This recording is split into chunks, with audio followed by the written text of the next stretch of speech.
Salut, alors bienvenue dans notre rendez-vous mensuel où je partage avec toi mes performances de trading sur le marché FX spécifiquement avec mes comptes à levier. Comme tu vois, on est dans un cadre complètement différent. Je suis actuellement à Tokyo au Japon, mais je prends un temps pour te faire cette vidéo. D'ailleurs, rendez-vous mensuel qu'on n'a pas eu le mois dernier, mois de mars, parce que je vais être honnête, mois de mars, j'ai perdu tout mon compte. Non, je rigole, c'est parce que le mois de mars a été extrêmement lent pour moi, pour des raisons personnelles, parce que j'ai décidé de prendre du temps pour te partager beaucoup de choses avec l'événement Trading Reset que j'avais organisé, etc. Donc, j'ai passé moins de temps tout simplement sur les marchés et j'ai eu un total de 3 positions pour le mois de mars. De toute façon, j'allais te partager ça. Bref, donc je trouvais que c'était pas du tout intéressant de te faire une vidéo pour te parler de 3 trades. C'était un peu nul. Sur cette vidéo, je vais te parler de mon mois de mars et mon mois d'avril que j'ai mis ensemble. Et encore une fois, mois d'avril, j'ai eu très peu de positions. Je vais t'expliquer pourquoi. Et je pense que cette vidéo va être intéressante parce qu'il y a différentes choses dont j'aimerais te parler qui se sont passées et qui sont des choses qui, en tant que trader, va t'arriver, surtout si tu as une carrière qui dure dans le temps. Donc sur ce, commençons directement.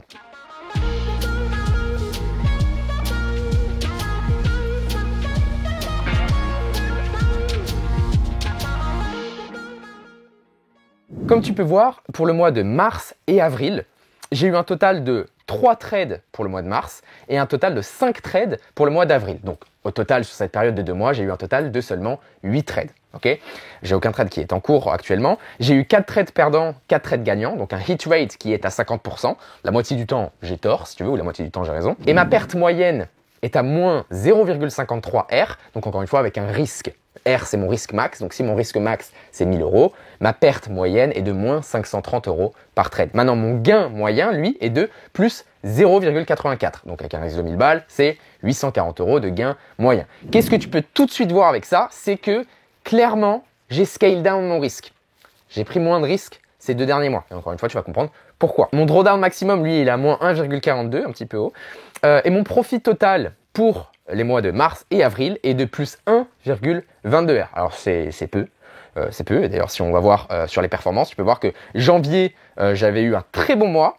Février, ça allait moyen. Et mars et avril, vraiment pas grand chose parce que, encore une fois, tu vas comprendre toute la raison derrière. Et si on va regarder ma performance pour toute l'année 2025 pour le moment, alors tu vois que rien de catastrophique, encore une fois. Et je rappelle, mais en tant que trader, l'objectif, c'est pas du tout de chercher des home runs, d'essayer de faire des trucs incroyables qui, au bout du compte, il y a de fortes chances qu'à un moment donné, tu te fasses allumer. Et je le répète, mais tripler son compte en 4 mois, pour le 5e mois, tout perdre, parfois ça peut sonner bien, parce qu'on peut se dire, putain, j'ai fait un x3 de mon compte, alors oui, après j'ai tout perdu, mais j'ai fait un x3. Non, t'as pas fait un x3 de ton compte.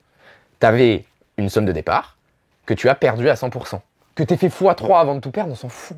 Le résultat, c'est quoi? Le résultat, c'est que tu as tout perdu. Donc l'objectif d'un trader professionnel, et c'est d'ailleurs la raison pour laquelle n'importe quel trader qui travaille en institution, encore une fois, à chaque fois que je parle des traders en institution, c'est parce que ça a tendance à être les mieux formés, disons, et ceux qui jouent avec un capital le plus important. Parce qu'encore une fois, s'ils n'étaient pas bons, ils seraient virés. Il y a une emphase sur la gestion de risque qui est mise, qui est absolument énorme, parce que en tant que trader, ton but n'est pas de faire des home runs, ton but, c'est de ne jamais fuck up.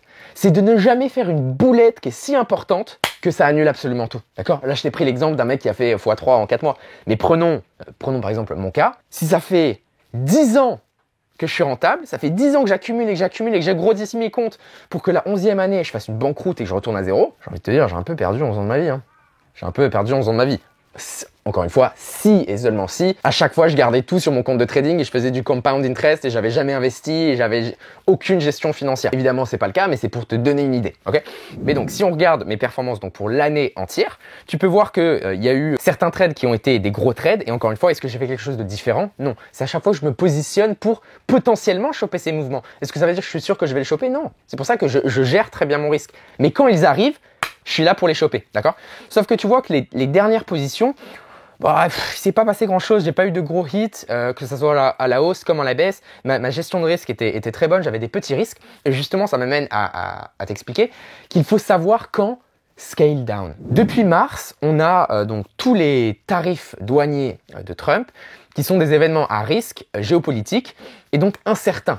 D'accord? C'est pas comme NFP, on sait que le premier vendredi du mois, on va avoir le NFP à cette heure-là, etc. Non, là, c'est Trump peut nous dire quelque chose à tout moment. D'accord? Donc, on a un risque qui est accru sur les marchés et une certaine incertitude.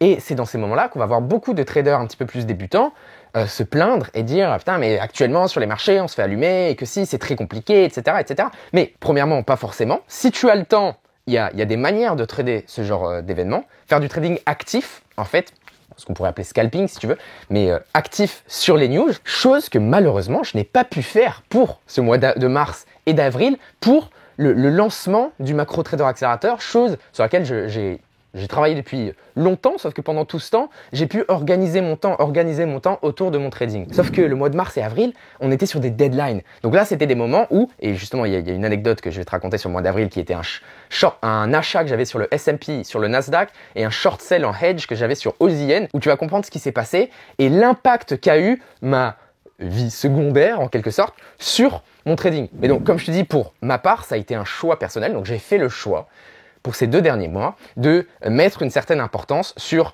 un projet qui me tenait vraiment à cœur. Et donc, malheureusement, ça enlève un petit peu de mon attention sur mon trading et les performances se font ressentir. Comme je te dis, en gros, sur les 2 derniers mois, je suis presque à break-even. Oui, je suis rentable. Sur mars, j'ai fait 1,16 R et sur avril, j'ai fait 0,06 R. Mais donc, comme je te dis, je savais pertinemment que pendant cette période, Elliott n'était pas au 100% de sa forme. Donc, j'ai scale down et j'ai pas envoyé autant de risques que j'enverrai de manière générale. Et je sais aussi qu'il y a plus d'incertitudes. Mais beaucoup de personnes ont trop de mal à être assis sur leurs mains et à rester inactifs parce qu'ils ont envie de trader. Mais comme je le dis très souvent, ta performance en trading, c'est la somme de tous les trades gagnants, tous les trades perdants et tous les trades que tu as décidé de pas prendre et de rester sur le côté pendant ces moments-là. Donc ça, c'est une première leçon à retenir. Et la deuxième, c'est l'impact de ta vie professionnelle sur tes rendements, sur ton activité, sur ton métier en tant que trader. Il y a certains métiers où on va dire que ta vie personnelle, oh oui, il y aura toujours un petit impact sur ton métier, mais on va dire que ça va pas changer ton salaire. Tu vois ce que je veux dire? Que tu arrives au travail en faisant la gueule ou que tu arrives au travail souriant, au bout du compte, ton employeur il va te payer pareil. Alors qu'en tant que trader, ta vie personnelle a vraiment un impact. Et ça me fait penser, quand j'étais en institution, on avait un gars qui, et pour ça j'ai toujours look up à cette personne, donc en mode cette personne m'impressionnait, parce que il était très neutre dans ses émotions, dans sa psychologie, et donc il exécutait tout comme un robot, d'accord? Et c'était un très bon trader, et il y avait aucune émotion qui venait. Comme tu sais, en tant que trader, pas tant avoir des émotions, mais du moins reconnaître qu'on a des émotions et donc savoir se gérer autour, c'est extrêmement important. Et quelqu'un qui est très volatile, très émotionnel, etc., va avoir beaucoup de mal sur ce métier. Ouais. Et ce gars-là, donc il est au bureau, on le côtoie tous les jours, tu vois ce que je veux dire? Et après, 4-5 mois, en parlant, parce qu'il y avait une situation, etc., on faisait des karaokés à l'époque, parce que c'était un fonds d'investissement chinois, on a appris que ce mec, pendant ces derniers 4-5 mois, était en train de traverser un divorce et en train de perdre la garde de sa fille. Et qu'en gros, sa vie perso, mais c'était un bordel fini pendant 4 à 5 mois. Ça aurait été impossible de le savoir. C'est à quel point le mec était capable de différencier les deux. Le mec est en train de se faire détruire sa vie à la maison.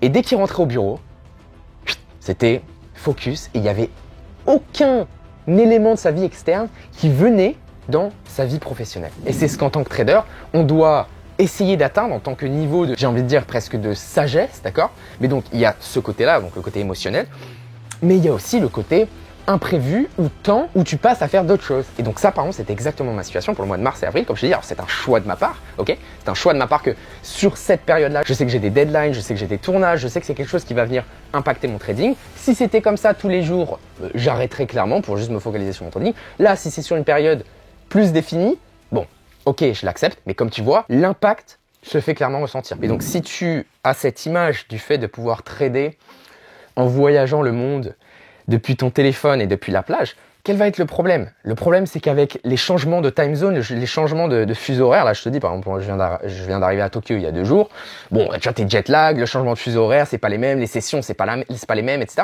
Tu perds un petit peu tes repères, t'es moins efficace, ok? Comme je te dis, si t'as l'habitude, pour ma part, d'avoir un setup avec 8 écrans, et là que tu te retrouves à être sur l'iPad et sur le téléphone, tu vas être moins efficace, tu vas être moins rapide. Mais donc, encore une fois, c'est l'impact de tes choix externes qui va venir impacter ton trading. Il y a le côté émotionnel, mais il y a aussi le côté juste temporel. Et pour revenir sur ce mois de mars et avril, encore une fois, là, ce que je te montre, c'est juste le rendement de mon trading à effet de levier sur les marchés FX. Mais j'ai aussi, pendant cette période-là, passé le plus clair de mon temps sur mes comptes cash, donc sans effet de levier, avec mes positions plus long terme, notamment avec des gros rajouts sur le Nasdaq et sur le S&P. Et mes rajouts Nasdaq et S&P, sur le Nasdaq, je suis up 12% sur cette position, et sur le S&P, je suis up 15% sur cette position. Donc c'est énorme et ça contrebalance complètement, et au final, mon mois de mars-avril a finalement plutôt été bon. Encore une fois, là, si juste je te partage mes comptes à effet de levier sur le marché FX, ça a été assez plat, il n'y a pas eu grand-chose. Mais comme je te dis, ça a été encore une fois un choix de ma part d'allouer plus de temps sur cette partie-là de mon portefeuille